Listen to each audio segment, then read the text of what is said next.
Hi hello friends, எல்லாருக்கும் வணக்கம். மீன் குழம்பு தான் செய்ய போகிறேன். இது வந்து கெண்டை மீன், கிழங்கா மீன், அயிலை மீன். அயிலை மீன் 2 தான் இருக்குது, மீதி ஃப்ரிட்ஜில் வச்சுட்டேன். மீன் குழம்பு தான் செய்ய போகிறேன். இது வந்து என்கிட்ட மசாலா தீர்ந்துருச்சு, வீட்டு மசாலா தான். வீட்டு மசாலா தீர்ந்துருச்சு, கடை மசாலா தான். ஆனால் வீட்டில் இருக்கிறத போட்டு எல்லாம் கொஞ்சம் கொஞ்சமாக போட்டு பிசைஞ்சு வச்சாச்சு. கடையில் மசாலா வாங்கி தான் இன்றைக்கி நான் மீன் குழம்பு செய்ய போகிறேன்.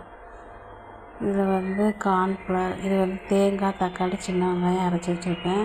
புளி கரைச்சி வச்சுருக்கேன். கடுகு, வெந்தயம், வெங்காயம், கருவேப்பிலை போட்டு தாளிச்சாச்சு. அப்புறம் அரைச்ச மசாலாவை ஊற்றி, புளியை ஊற்றி, குழம்பு மசாலாத்தூள் வந்து கடையில் வாங்கினேன். தேவையான தண்ணியை ஊற்றி உப்பு போட்டு கொதிக்க வச்சாச்சு. கொதித்ததுக்கப்புறம் உடனே நான் மீனை போட்டுருவேன். அப்படின்னா தான் அந்த மீனோட எசன்ஸு, மசாலா எல்லாம் ஒன்றா கலந்து நல்லா வேகும். இந்த டைமில் உப்பு, காரம் எல்லாம் நல்லா பார்த்துக்கோங்க. லேட்டானால் போட்டு கலக்க முடியாது. ஃபஸ்ட்டு உப்பு, காரம் எல்லாம் போட்டு கலக்கிடுங்க. கொதித்த உடனே மீனை போட்டுருங்க. அப்புறம் கொஞ்சம் அடுப்பை குறைய வச்சு நல்லா வேக விடுங்க. சிலவங்க மீனை போட்டோன்னே இறக்குவாங்க. அப்படிலாம் இறக்குனீங்கன்னா இந்த மீனோட எசன்ஸு, மசாலா அவ்வளோ சேராது. அதனால் கொதித்த உடனே போட்டு நல்லா தீயை குறைச்சி வச்சு நல்லா வேக வைங்க.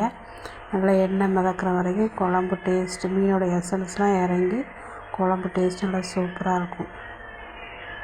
இது வந்து வீட்டு மசாலா தான். கார்ன்ஃப்ளவரு, அரிசி மாவு, லெமனு, உப்பு, மிளகாத்தூள், மஞ்சத்தூள் எல்லாம் போட்டு கலக்கி வச்சாச்சு. பாருங்கள், குழம்பு சுண்டி வந்து எவ்வளோ அழகாக இருக்குன்னு பாருங்கள். நல்லா டேஸ்ட்டாக தான் இருந்துச்சு. கடை மசாலாவாக இருந்தாலும் எங்கள் வீட்டில் மசாலா தீர்ந்து 1 மாதம் ஆயிடுச்சுன்னு எங்கள் வீட்டுக்கார் வாங்கியே தரல. இந்த மல்லித்தூள் போடணும், மல்லி இலை போடலன்னா எங்கள் வீட்டுக்கார் அப்படி தான் திட்டுவார். அவருக்காவது நம்ம மெனக்கிட்டு கடையில் போய் வாங்கிட்டு வந்து போடணும், இல்லைன்னா அப்படி கற்றுவார். என்ன குழம்பு வச்சுருக்க அப்படின்னு சொல்லிட்டு. குழம்பு ரெடி, மீன் பொரியல் ரெடி, சாப்பிட்டாச்சு.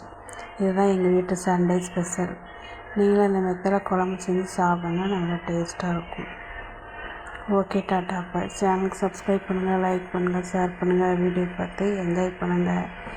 நீங்களும் இதே மெத்தடில் மீன் குழம்பு செஞ்சு சாப்பிடுங்க, நல்லாயிருக்கும். மீன் குழம்புக்கு இஞ்சி பூண்டுலாம் போடாதீங்க, வேறு மீன் குழம்பு வாசம் வராது. மீன் வந்து